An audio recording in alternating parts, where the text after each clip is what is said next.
Due to ये लिखा है Ziauddin university increase synthesis of transferrin idiative. This is a perfect answer. ये बात याद रखिए कि आयरन डेफिशिएंसी एनीमिया में TABC इसलिए इंक्रीज होती है because the synthesis of transferrin is increased. There is more expression of transferrin in iron deficiency anemia. The expression of transferrin is increased. This is a very important phenomena. Okay, that is inversely proportional to the serum iron. The transferrin synthesis is inversely proportional to serum iron. तो जो ही serum iron कम होता है transferrin synthesis बढ़ जाती है. तो that's why TABC is increased. ठीक है, ये बात याद रखिएगा. अब ये ओल्ड एज जो हैं क्यों बेचारे अब इतने, इनमें क्या प्रॉब्लम क्या है? जब बूढ़ा इंसान होता है तो उसमें प्रॉब्लम शुरू हो जाती है ना, ऐनक लगानी पड़ती है, क्या कुछ करना पड़ता है. ठीक है, तो उनमें क्या मसला है? उनमें मसला ये है कि ये जो टेस्ट है ये हम लेबोरेटरी वाले जानते हैं इसको. ये जो हमारे बाकी क्लिनिकल कॉलीग्स इतना नहीं इसके बारे में अप्रिशिएट कर सकते कि एक ही टेस्ट है जो आपने पीएच चेंज करके किया है, एक ही रीजेंट है, उसकी पीएच चेंज किया है तो 2 टेस्ट बना लिए, उन 2 से आपने 4 बना लिए. तो बेसिकली ये कोई इतना अच्छा टेस्ट नहीं है, सिंपल कलरीमेट्रिक टेस्ट है. और कलरीमेट्रिक टेस्ट के अपने प्रॉब्लम होते हैं, उनके स्पेसिफिक सेंसिटिविटी इश्यूज होते हैं, उनकी एनालिटिकल इश्यूज होते हैं, उनकी इंटरफेरेंसेस होती हैं. तो एक जो बड़ा इंपॉर्टेंट है बात जो लोग नहीं समझते कि इसमें डायगोनल वेरिएशन बहुत ज्यादा होती है. ठीक है, मल्टीपल, वेरी गुड, ये डॉक्टर सुंबल ने सही लिखा है. तो मल्टीपल इसमें इंटरफेरेंसेस हैं, इसमें डायगोनल वेरिएशन बहुत ज्यादा है. कब? अब मुझे बताएंगे आयरन दिन के किस वक्त ज्यादा होता है और किस वक्त कम होता है, किस वक्त बहुत कम होता है? मॉर्निंग में ज्यादा होता है, दोपहर को कम होता है और रात को बहुत कम होता है. This is normal. कितने % तक? 20% तक. ठीक है, अब आपने जिस टेस्ट को, जिसकी बेस पे 4 टेस्ट बनाए हुए हैं, वो उसके अपनी ही प्रॉब्लम बहुत ज्यादा है. ठीक है, तो इसलिए आप ये बात हमें पता है सारी. ठीक है, फिर अबिक्विटस आयरन प्रेजेंट है. आयरन जो है ना वो हर जगह मौजूद है. और हमारे सेटअप में मैं खास तौर पे कहता हूँ जहाँ क्लीननेस नहीं है, जहाँ आयरन पाइप्स यूज होते हैं पानी के लिए, जहाँ ट्यूबें रीयूज हो रही होती हैं, आपने QC लगाया वो तो बड़ा फर्स्ट क्लास आ रहा है क्योंकि वो उसमें तो आपने नई ट्यूबें लगा दी, बड़ा अच्छे तरीके से कर लिया. लेकिन जो पेशेंट सैंपल हैं उनमें गंदी ट्यूबें भी यूज हो गई जिसमें पहले आयरन हुआ था और प्रॉब्लम्स आ गई. तो इसलिए उसमें ऐसी रैंडम एरर्स बहुत आती हैं फिर. So personally, and my senior colleagues also will agree to me that these are not good tests. Iron and TABC. वैसे भी कलरीमेट्री में और इम्यूनो एसे में बहुत फर्क है. इम्यूनो एसे बहुत बेहतर एनालिटिकल, उनकी उसमें पानी नहीं यूज होता आजकल, तो पानी का तो बहुत बड़ा इशू है. ठीक है, चलिए हम आगे चलते हैं. सॉरी,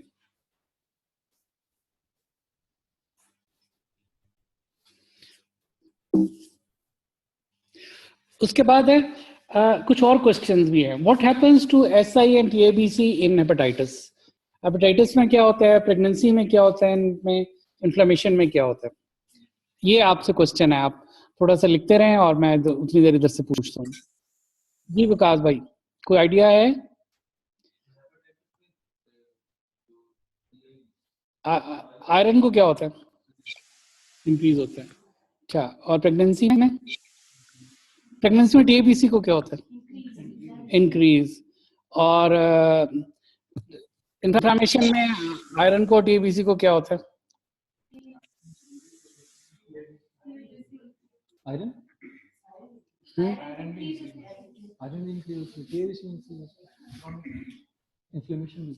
जी. और बोलें कोई? इन तीनों, आगे चलो, इन तीनों सवालों के जवाब दें मुझे. जी मोटालॉजी वाला कोई, क्या ख्याल है आपका? इन्फ्लेमेशन में, हाँ. नहीं, पहले हेपेटाइटिस में क्या होता है? प्रेगनेंसी में क्या होता है ये बताइए. इंक्रीज नहीं होती. नहीं, हेपेटाइटिस में आयरन जो है ना वो मार्कली इंक्रीज होता है, खास तौर पे आयरन जो है ना. TABC में नहीं इतनी सिग्निफिकेंट, लेकिन इसमें मार्कली इंक्रीज होता है. ठीक है, और प्रेगनेंसी में TABC इंक्रीज होता है. ठीक है, लेकिन टी सेट जो है ना, टोटल सैचुरेशन जो है ना, वो डिक्रीज होती है, क्योंकि टीएबीसी टोटल इंक्रीज है, यानी ट्रांसफरिन इंक्रीज है। अब वही आयरन जो उसकी परसेंटेज है वो कम हो जाती है। फिर सही कह रहे थे, सही, लेकिन टी सेट उसका डिक्रीज हो जाता है प्रेगनेंसी में, और टी सेट ही कैलकुलेट किया जाता है मेनली। और इन्फ्लामेशन में ये दोनों रिड्यूस्ड हो जाते हैं। अब चूंकि दोनों रिड्यूस हो जाते हैं, लेकिन इसलिए बड़ा इंटरेस्टिंग है, नेक्स्ट बड़ा इंटरेस्टिंग फिनोमेना है कि इंटरेस्टिंग फिनोमेना ये है कि आयरन और टीबीसी बाजुकात दोनों बड़े इक्वल प्रोपोर्शन में डिक्रीज होते हैं, तो टी सेट अनचेंज रहता है। तो इसलिए कुछ थोड़ा सा एडवांटेज इन्फ्लामेशन में टी सेट कैलकुलेशन का है कि इसमें चूंकि दोनों रिड्यूस हो रहे हैं तो उसकी रेशो में फर्क नहीं पड़ता। लेकिन अगेन एनालिटिकल प्रॉब्लम्स तो हैं, वो तो हमारे यहाँ मैंने बताया कि ये टेस्ट इतना अच्छा नहीं होता, कैलोरीमेट्री इसमें रैंडम एरर्स आती हैं। So basically इसमें एक चीज मैं ऐड जी प्लीज प्लीज, इसमें जो आयरन जो है ना सर, हाँ आयरन जो है वो पॉजिटिव रिएक्टेंट है, हाँ आयरन, ठीक है ना, लेकिन टीएबीसी जो है ना सर वो नेगेटिव रिएक्टेंट, ठीक है बिल्कुल सही है। अच्छा, can you name a situation where T set can be useful? तो ये है iron deficiency in anaemia of in patient of CKD on hemodialysis, especially when they are on erythropoietin therapy, ठीक है, erythropoiesis, तो उसमें फेरेटिन हाई होता है और टी सेट लो होता है, तो T set gives better information in this situation.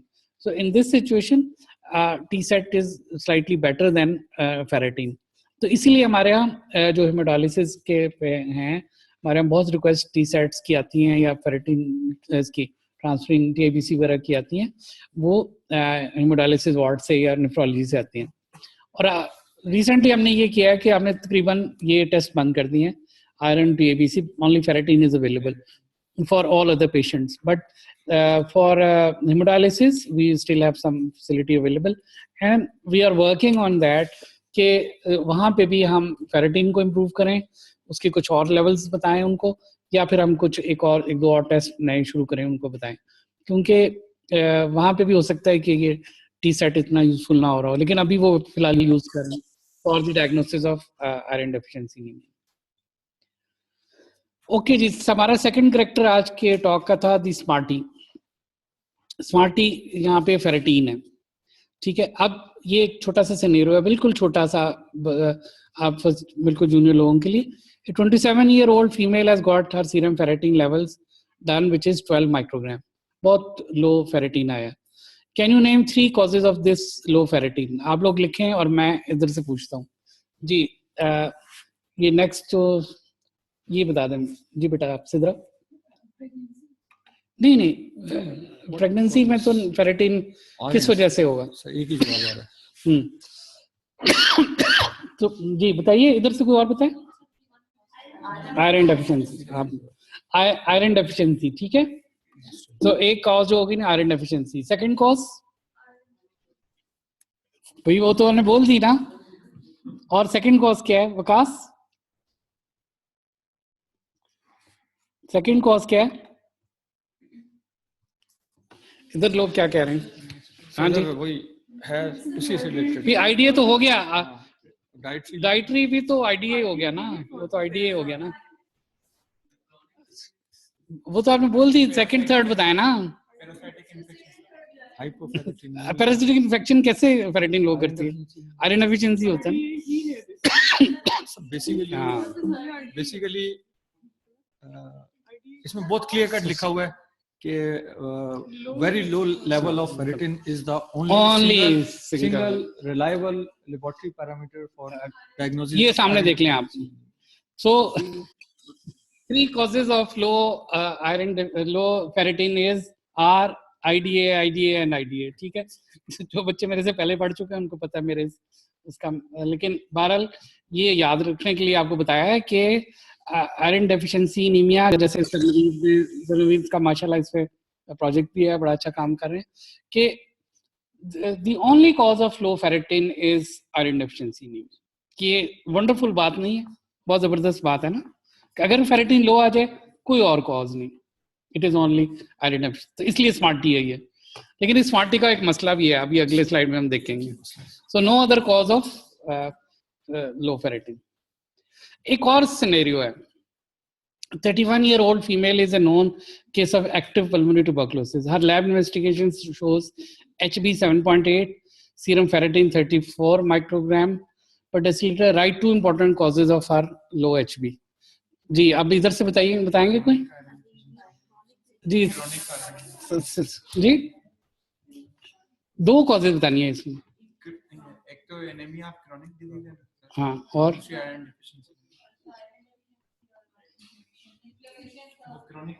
हाँ, anaemia of chronic disorder and ये जो आप आ रहे हैं, ठीक है, ये मैं नहीं खोलता अब, इससे वो स्क्रीन मेरी शेयर खराब हो जाती है। ओके जी, तो दो कॉजेज हैं, एक एनीमिया ऑफ क्रॉनिक डिसऑर्डर और आईडीए, ठीक है। तो यहाँ पे हमारा स्मार्टी फेल हो जाता है, it can not, it gets confuse when there is presence of some inflammation, some infection, and even malignancy. Then ferritin is falsely increased. So the decreased ferritin is masked in such situation.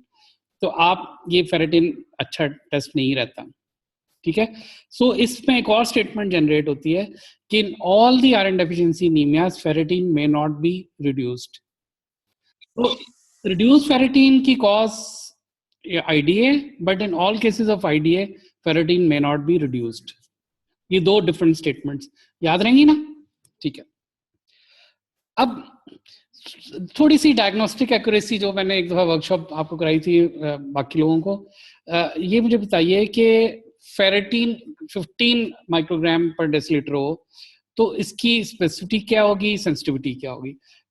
पहले मुझे इसकी स्पेसिफिटी बताएं, फिर sensitivity बताएं, और ये लिखें आप उसमें जरूर, और आप लोग इधर से बताएं।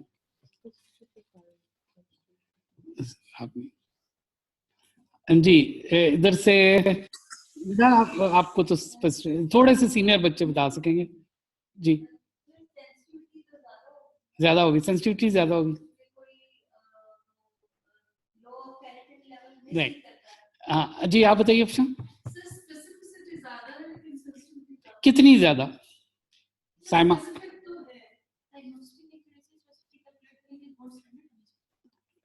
मतलब किसी ने किया हुआ है, फॉर एग्जांपल गोल्ड स्टैंडर्ड किया हुआ है, ठीक है ना, तो फिर अगर किया हो, जो अभी जो हमने स्टेटमेंट दिए हैं वो जाहिर है किसी गोल्ड स्टैंडर्ड आयरन स्टेनिंग है ना। गोल्ड स्टैंडर्ड याद रखिए, आयरन डेफिशिएंसी का गोल्ड स्टैंडर्ड अभी भी हेमेटोलॉजिस्ट के पास है, हमारे पास नहीं है, and that is the bone marrow iron stain, Perls stain जिसको कहते हैं, क्रिश्चियन ब्लू स्टेन कहते हैं, तो वो that is the gold standard. तो अगर उससे आपने टेस्ट जो इसकी स्पेसिफिक सेंसिटिविटी निकाली हुई है, तो कैसी स्पेसिफिटी आएगी, सेंसिटिविटी कैसी आएगी, ये सवाल है।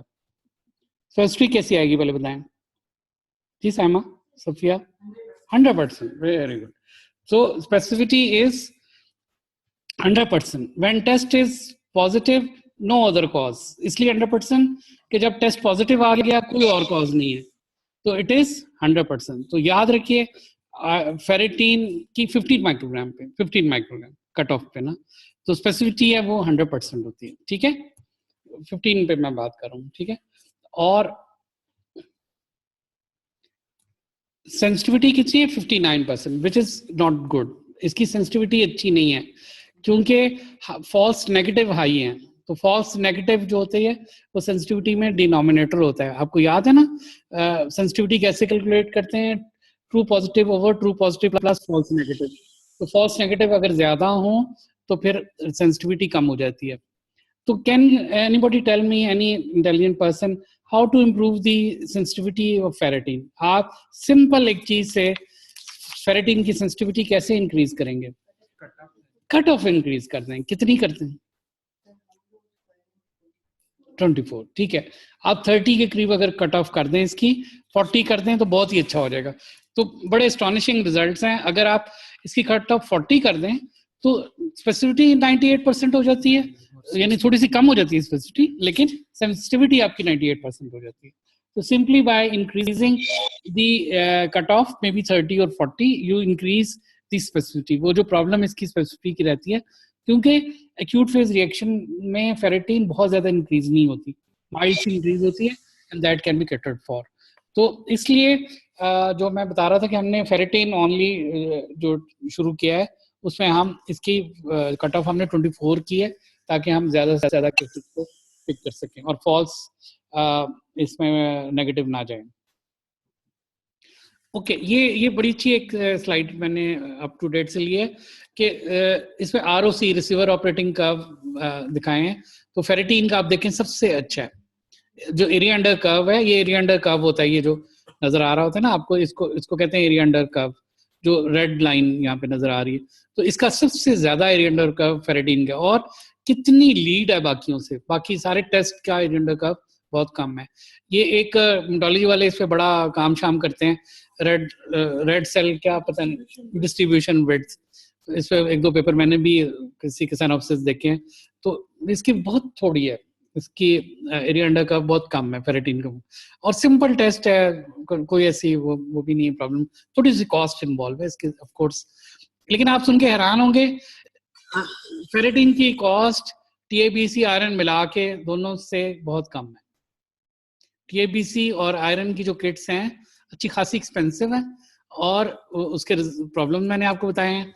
तो इस स्लाइड से और क्लियर होता है कि फेरेटिन, अगर आपके पास ऑटोलाइजर अमीनो एसिड वाला है तो you must do ferritin and do not do iron and TIBC. Iron overloads में गाइड करेंगे, उसमें भी फेरेटिन बहुत अच्छा बताता है, उसमें सेट्स हैं, टी सेट ज्यादा अच्छा होता है, लेकिन वो आयरन ओवरलोड में तो बहुत ज्यादा होता है ना, उसमें बहुत ज्यादा होता है फेरेटिन, उसमें तो इन्फ्लेमेशन वगैरह का चक्कर ही उससे तो बहुत ऊपर उससे ज्यादा चला जाता है। लेकिन टी सेट उसमें बेहतर है। हाँ, लेकिन ये कि अगर उसको रिजल्ट को कंपेयर करें, वो देखो ना, वो तो थोड़ी सी सिचुएशन है ना, जब आपने वो करना है। IDA is a very common disease, IDA is a very very common disease Pakistan में, ठीक है ना। तो आप अगर वो ऐसी सिचुएशन आ सकती है, कुछ आप किट्स रखें उसके लिए, आप टी सेट कैलकुलेट करें, ठीक है।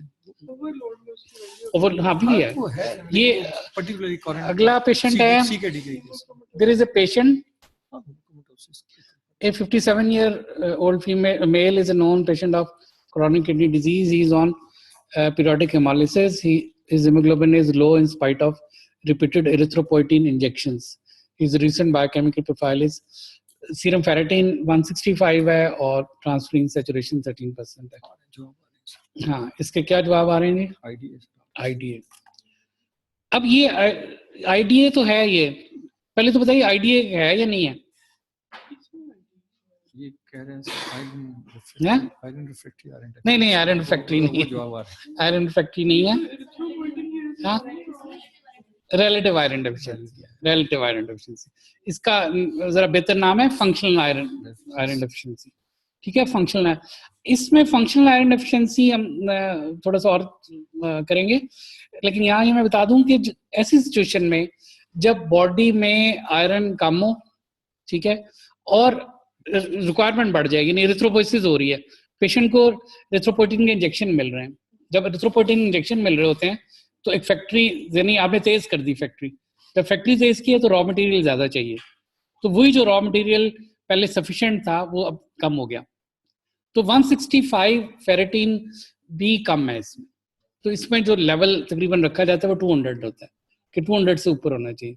तो इसमें टी सेट देखें कि वो बहुत अच्छा आपको इंडिकेट कर रहा है, वो 15% से कम है।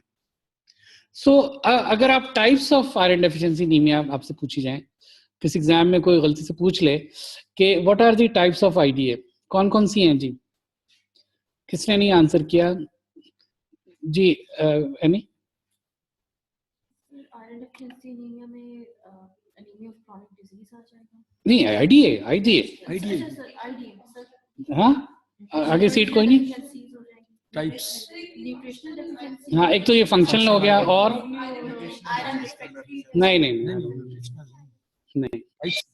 वो तो न्यूट्रिशन तो कॉज है ना, टाइप्स है ना, नहीं पढ़ा आप लोगों ने, वो स्टेजेस हैं, कोई लिख भी नहीं रहा, कोई भी नहीं है सर। हाँ, खामोशी है। ये इसको दो तरह से डिवाइड करते हैं, एब्सोल्यूट आईडीए और फंक्शनल आईडीए आयरन डेफिशिएंसी, ठीक है। Absolute iron deficiency and functional. Absolute का मतलब है कि आयरन कम है बॉडी में, सिंपल बात है, स्टोर्स कम है आयरन के। और फंक्शनल ये है कि आयरन तो है लेकिन वो यूज नहीं हो रहा। उसकी भी आगे 2 टाइप्स हैं, एनीमिया ऑफ इन्फ्लेमेशन या जैसे हम एनीमिया ऑफ क्रॉनिक डिसऑर्डर कहते हैं, दोनों एक ही चीज है। Anaemia of chronic disorder and treatment with erythropoiesis stimulating agents, जिसको ESAs कहते हैं। ESAs जो होते हैं एरिथ्रोपोइटिन वगैरह उसमें शामिल है। एक आध नई और मेडिसिन भी है जो मुझे याद नहीं है नाम, लेकिन ये कुछ मेडिसिन हैं जो एरिथ्रोपोइसिस को स्टिमुलेट करते हैं। तो ऐसी सिचुएशन जब बॉडी में हो कि एरिथ्रोपोइसिस स्टिमुलेट तो हो रही है, तो उस वक्त भी आयरन डेफिशिएंसी हो सकती है। That is called functional iron deficiency और रिलेटिव आयरन डेफिशिएंसी। ठीक है,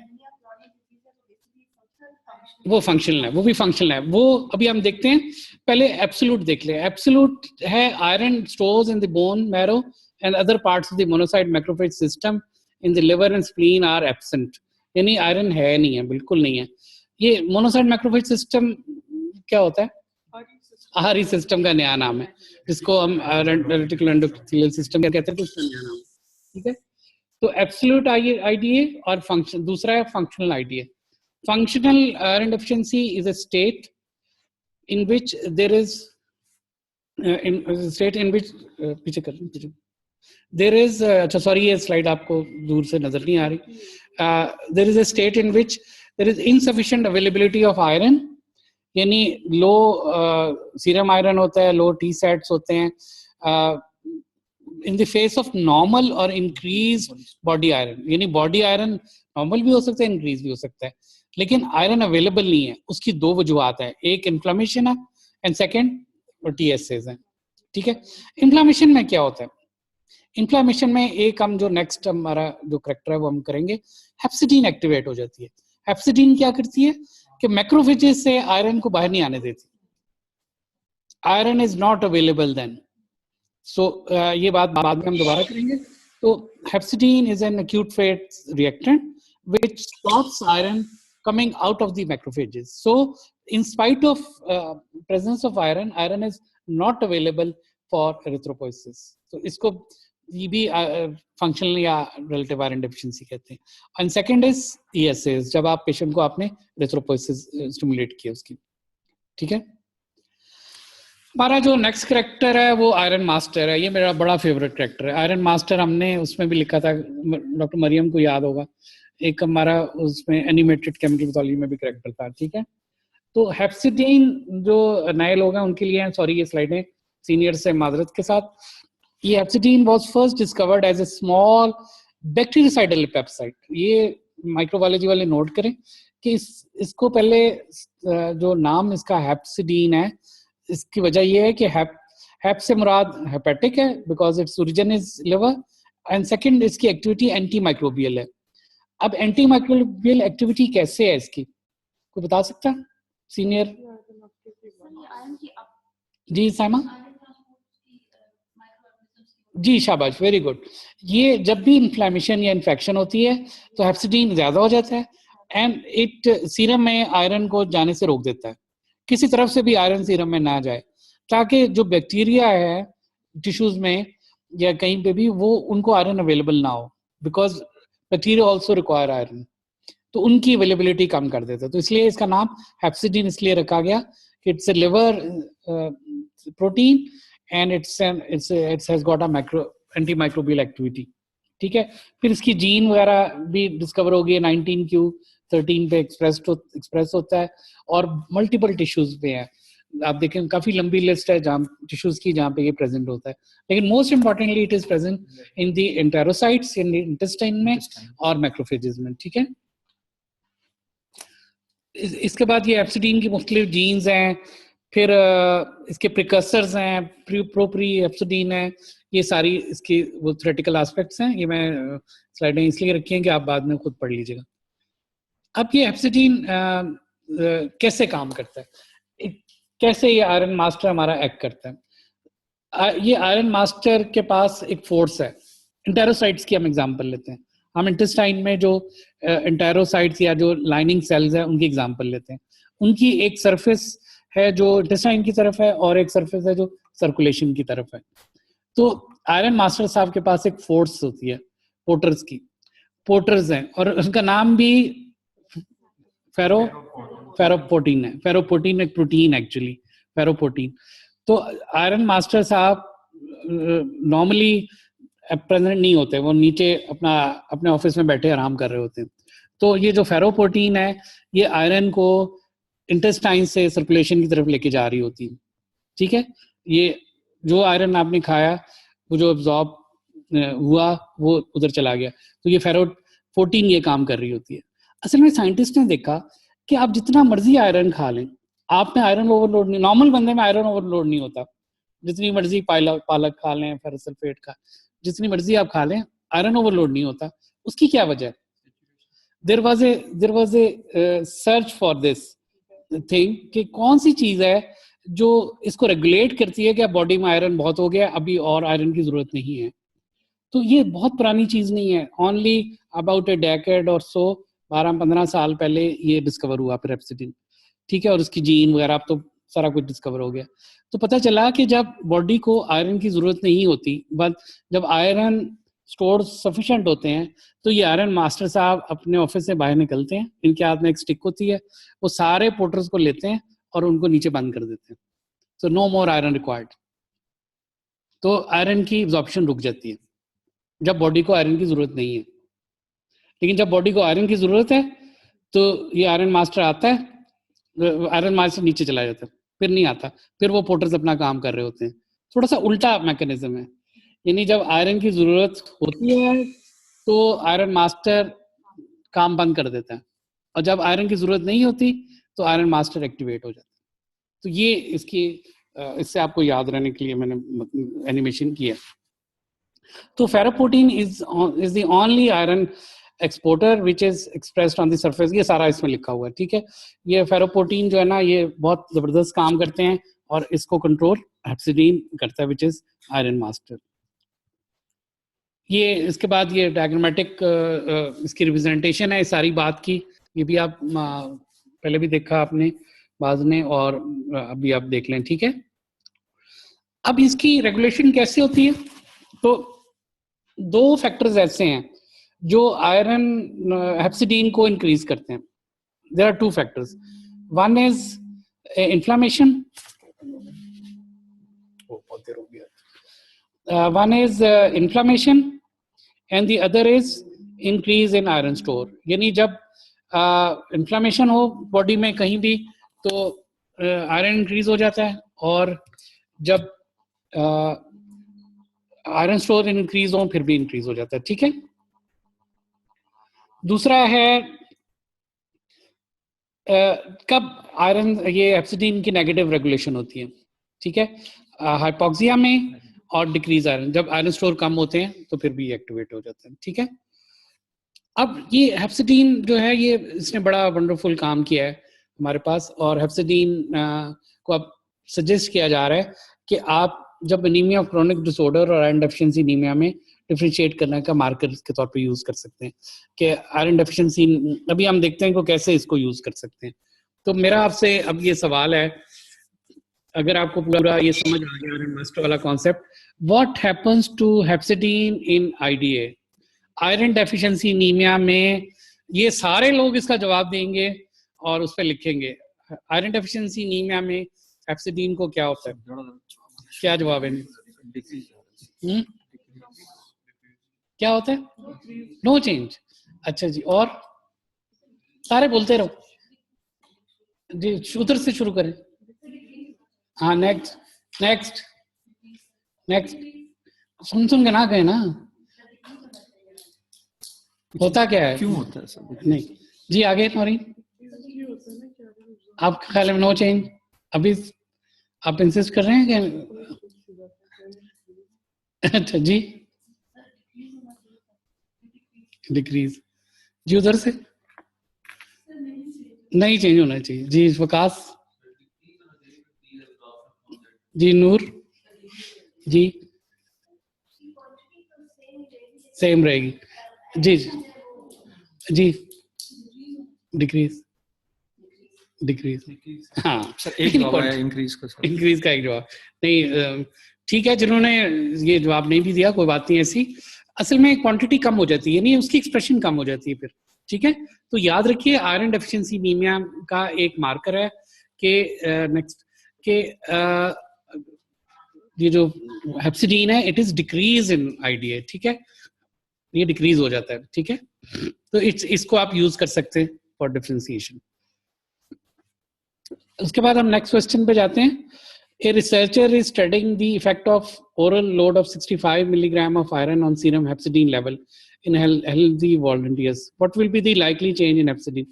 एक रिसर्चर ने ओरली 65 ग्राम आयरन दे दिया, ठीक है। हाँ, हेप्सिडीन को क्या होगा? इंक्रीज हो जाएगी। वेरी गुड, इंक्रीज, क्योंकि अब जरूरत नहीं रही बॉडी को, अब जरूरत नहीं है, काफी लोड आ गया। लास्ट हमारा जो आज वो है मोस्ट ऑनेस्ट, यानी सॉल्युबल ट्रांसफेरिन रिसेप्टर्स। और ये जिन्होंने स्लाइडें बनाई थी मैंने अभी तक नाम उनके रखे हुए, ठीक है। तो soluble transferrin receptor is an exciting marker, new marker. ये एक्चुअली क्या चीज है? Soluble transferrin receptor actually receptor तो सेल के अंदर होता है ना, तो सीरम में कहाँ से आ गया? ये कभी सोचा आपने कहाँ से आते हैं सेल? डिटैच, कुछ ना कुछ रिसेप्टर का पोर्शन टूट के सीरम में आता रहता है, ठीक है। ये कुदरत का एक मैकेनिज्म है, शायद इसलिए ताकि हम इसको टेस्ट कर सकें। अदरवाइज सीरम में कोई काम नहीं है, रिसेप्टर का काम सेल के ऊपर है। लेकिन नेचुरली कुछ वो टूट के, जैसे फेरेटिन नॉर्मली सेल के अंदर होती है, उसके अंदर मैक्रोफेजेस वगैरह में होती है, आरई सिस्टम में होती है, लेकिन कुछ ना कुछ फेरेटिन बाहर आती है और वही हम मेजर कर रहे होते हैं, और ज्यादातर वो एपोफेरेटिन होती है, भी मैं आपको, ठीक है। तो इसी तरह ट्रांसफेरिन रिसेप्टर्स सेल में होते हैं, लेकिन वो उसका कुछ पोर्शन टूट के आता रहता है।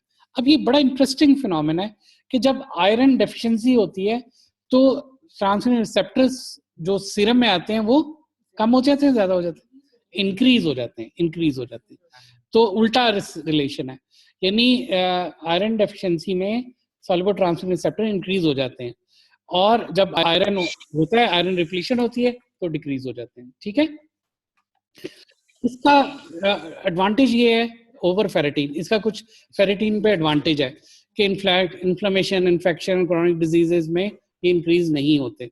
सो ये इसका उस वक्त ये बहुत एक्साइटमेंट हुई कि ये तो बड़ा जबरदस्त मार्कर आ गया सॉल्युबल ट्रांसफेरिन रिसेप्टर, जो कि आईडीए को एक्यूट फेज रिएक्शन की मौजूदगी में भी पकड़ लेगा, ठीक है। और इस पे काफी पेपर आए, लेकिन अब इसकी एक लिमिटेशन भी आई शुरू में कि अगर थैलेसीमिया वगैरह में, सिकल सेल एनीमिया में जब एरिथ्रोपोइसिस इंक्रीज हुई होती है, इन्फेक्टिव एरिथ्रोपोइसिस, उसमें ये फॉल्सली क्या होता है, हाई हो जाता है, ठीक है, उसको तो छोड़ दें। लेकिन रिसेंटली एक बड़ी इंटरेस्टिंग फाइंडिंग आई है, वो ये आई है कि जब बड़ी long term study, proper studies की गई, तो उन्होंने देखा कि ये हमारी स्मार्टी को नहीं डिफीट कर रहा, ये इसके भी उतने वैसे ही रिजल्ट हैं एसीडी में, एसीडी में इसके रिजल्ट आर ऑलमोस्ट सेम। ये बात गौर से सुने जरा कि इसका कोई एडिशनल एडवांटेज नहीं है ओवर फेरेटिन। फेरेटिन जिस तरह बिहेव करता है एक्यूट फेज रिएक्शन के तौर पे, सॉल्युबल ट्रांसफेरिन रिसेप्टर भी करता है। ये बड़ी मजेदार बात आई, ठीक है। तो जो हमने डीएलपी जब लेसन किया था उस वक्त ये फाइंडिंग नहीं थी सामने, अब ये फाइंडिंग्स आ गई हैं। लेकिन फिर अब क्या किया, अब जो रेस थी पहले, आपको याद है एक क्लिप है, कभी आप कहेंगे तो मैं शेयर कर दूंगा आपके साथ, हाँ, रैबिट और वो टॉर्टाइज वाला, कछुए और खरगोश वाला ना, एक बचपन में कहानी सुनते थे कि खरगोश हार गया और टॉर्टाइज जीत गया। उसके अगले वर्जन्स आए हुए हैं, ठीक है। तो उसमें यह था कि फिर बाद में खरगोश जीता, फिर तीसरी रेस में फिर टॉर्टाइज जीता, और चौथी रेस में उन्होंने डिसाइड किया कि हम ये क्या बकवास, हम आपस में क्यों रेस लगा रहे हैं। तो वो फिर जो था ना, खरगोश जो था वो कछुए के सर ऊपर बैठ के उसने दरिया पार कर लिया, ठीक है।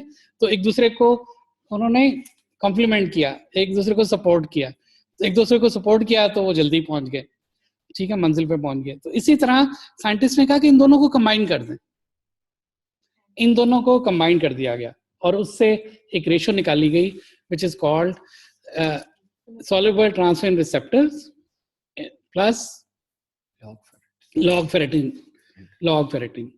इसमें लॉग लेना इसलिए जरूरी था कि फेरेटिन की वैल्यू 2 डिजिट्स में होती है, 2-3 डिजिट्स में होती है। आपको नहीं आ रहा? रिकनेक्ट हो रहा है। अच्छा अच्छा, आपका है? जी सर, आ रहा है। अच्छा ठीक है, आप तो डायरेक्ट कर रहे और हो, आपका ये मेरा तो आ रहा है। अच्छा, तो ये जो है ये इसमें लॉग इसलिए लेना पड़ता है कि फेरेटिन जो है ना वो 2 डिजिट्स 3 डिजिट्स पे होती है और सल्फर ट्रांसफर रिसेप्टर 1 डिजिट में होते हैं, तो उसको आपस में ताकि एक जैसे वैल्यूज आ जाए आप उसको लॉग में कन्वर्ट कर देते हैं। और याद रखिए इसको रेशो नहीं कहते, जब आपने कोई बीच में और चीज की होती है ना, तो जैसे इसमें लॉग में कन्वर्जन की है इसलिए इसको रेशो नहीं इंडेक्स कहते हैं। कई दफा 1000 से मल्टीप्लाई भी कर देते हैं फिर भी वो रेशो नहीं रहती, वो इंडेक्स रहती हो जाती है।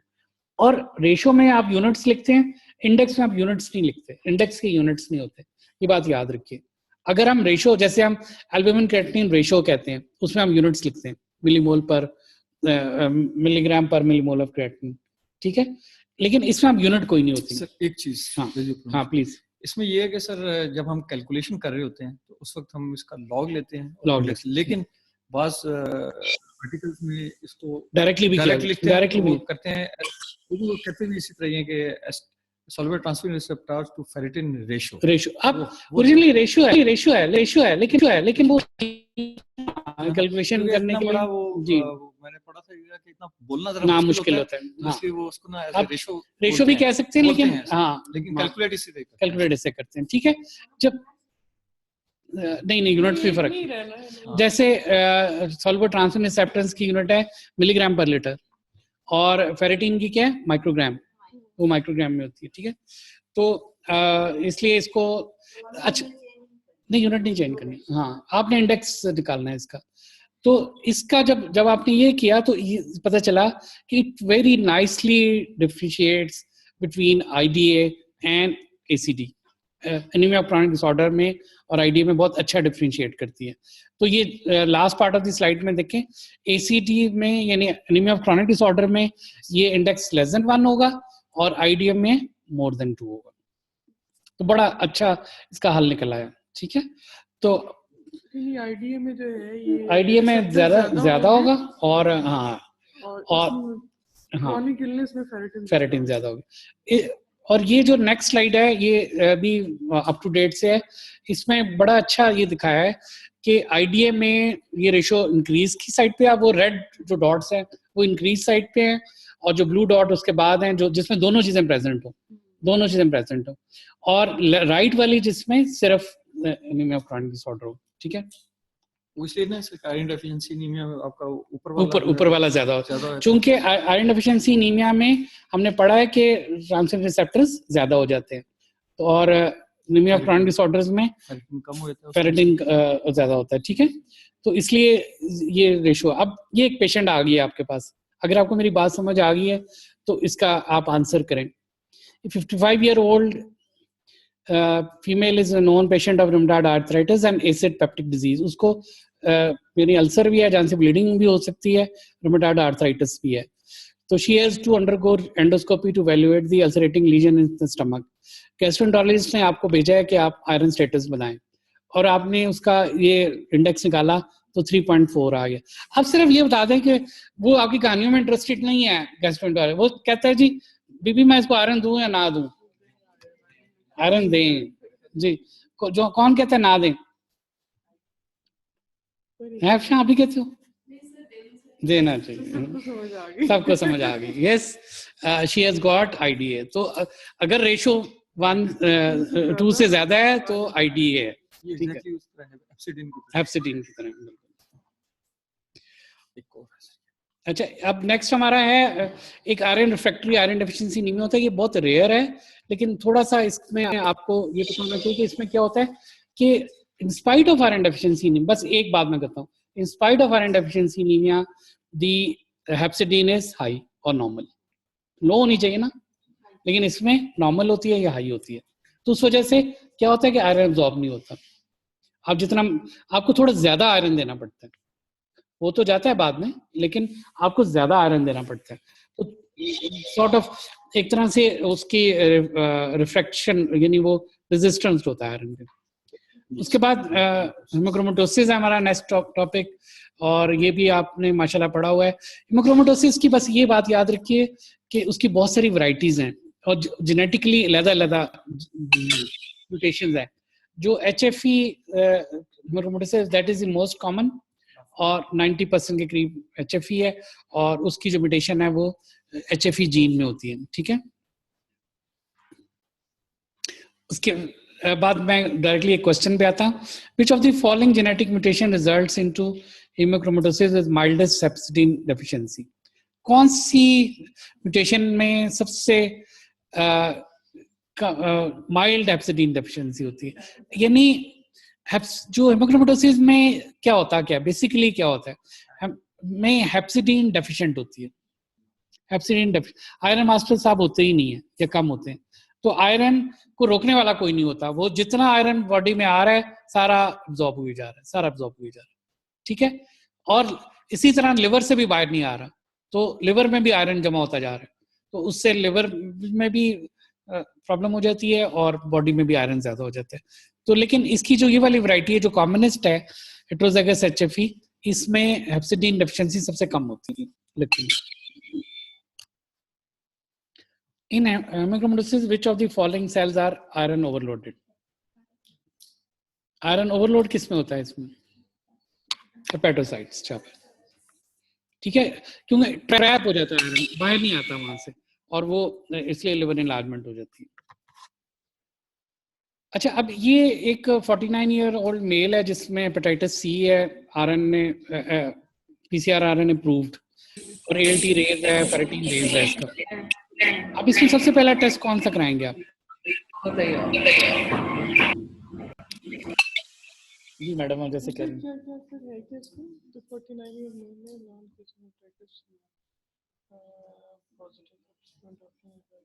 क्या लिखा जी लोगों ने? ई लिखा है सर। ई, हाँ। ट्रांसिन सैचुरेशन की एक बहुत अच्छी इंडिकेशन जो है ना वो ये भी है, हेमोक्रोमेटोसिस में ये इंक्रीज हुआ होता है, सबसे पहले ये इंक्रीज होता है, लेकिन final diagnosis HFE mutation analysis. वो यही है जो मैं हाँ एक्सप्लेन करने जी, मैं कह रहा हूँ, हाँ वो तो मैं एग्री कर रहा था ना, आपके एग्री कर रहा था ना, बेसलाइन है, बेसलाइन, और वो अगर 40% हाँ से से ऊपर है, ऊपर then गो फॉर 45% से ज्यादा। It is one of the indication के जिसमें हम कर सकते हैं। अच्छा, बस ये मैं लास्ट 2 स्लाइडें दिखाता हूँ, उसके बाद हम बंद करते हैं। बाकी जो कुछ और पोर्शन था वो आपको देख लीजिएगा। ये जो स्लाइडें हैं नेक्स्ट 2, ये हमने खुद इंडिजिनसली डॉक्टर कुरुतुलैन जो अब शिफा में चली गई, उन्होंने हमारे लिए बनाई थी, और ये टेबल भी हमने हमारे अपने हैं, यानी ये कहीं से बोरोड नहीं है। नेक्स्ट, पीछे आगे आगे, हाँ ये इसमें देखें कि आपको एक ही स्लाइड में पता चल गया कि क्या चेंजेस आती हैं। यहाँ नहीं, इसे कुछ टेबल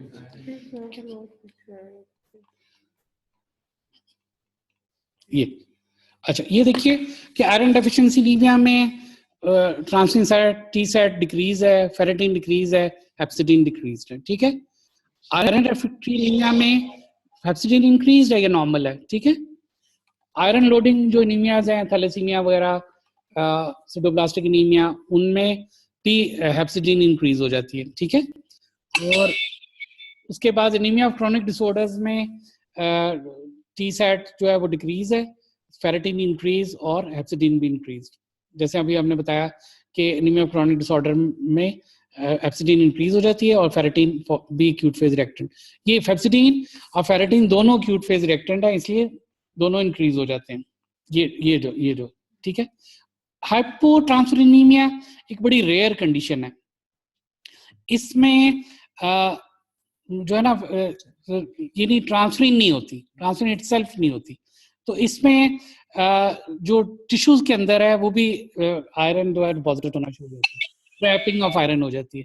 और इसकी जो मेन बहुत ही रेयर है, ये दुनिया में बहुत थोड़े से केसेस में, तो इसकी लेकिन जो मेन कॉज ऑफ डेथ है वो टिश्यू फेलियर्स हैं, multi organ failure, because every tissue gets iron overloaded, तो इसलिए फेरेटिन भी इसमें इंक्रीज हो जाता है। उसके बाद HFE हेमोक्रोमेटोसिस है नेक्स्ट जो है, उसमें आप देखें इसकी फाइंडिंग में हेप्सिडिन इसमें भी डिक्रीज है, यानी आयरन डेफिशिएंसी में भी डिक्रीज था और हेमोक्रोमेटोसिस में भी डिक्रीज है, लेकिन इसमें ये प्राइमरी एबनॉर्मेलिटी है, उसमें प्रोटेक्टिव फिनोमेना है, इसमें ये प्राइमरी एबनॉर्मेलिटी है, ठीक है। और उसके बाद ये मुख्तलिफ टाइप्स हैं उसकी, उसको हम रहने देते हैं। लेकिन जो हेमोक्रोमेटोसिस में याद रखिएगा कि ट्रांसफेरिन सैट भी इंक्रीज है, फेरिटिन भी इंक्रीज है और हेप्सिडिन डिक्रीज है, because it is deficiency of hepcidin. Thank you very much. बाकी जो इसका पोर्शन है वो आप खुद कीजिएगा, तो कोई किसी का क्वेश्चन हो तो मुझे बता दें।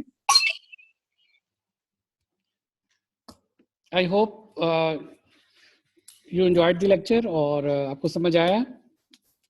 क्वेश्चन है तो माइक ऑन करके पूछ लें।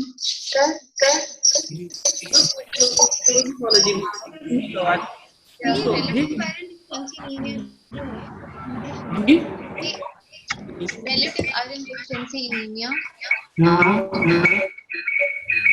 बोलो बोलो बोलो। और iron loading anemia है। आयरन लोडिंग इनफेक्टिव एरिथ्रोपोइसिस की वजह से, ठीक है। उनमें फेरिटिन इंक्रीज होगा, आयरन डेफिशिएंसी एनीमिया में नहीं होगा। और सवाल?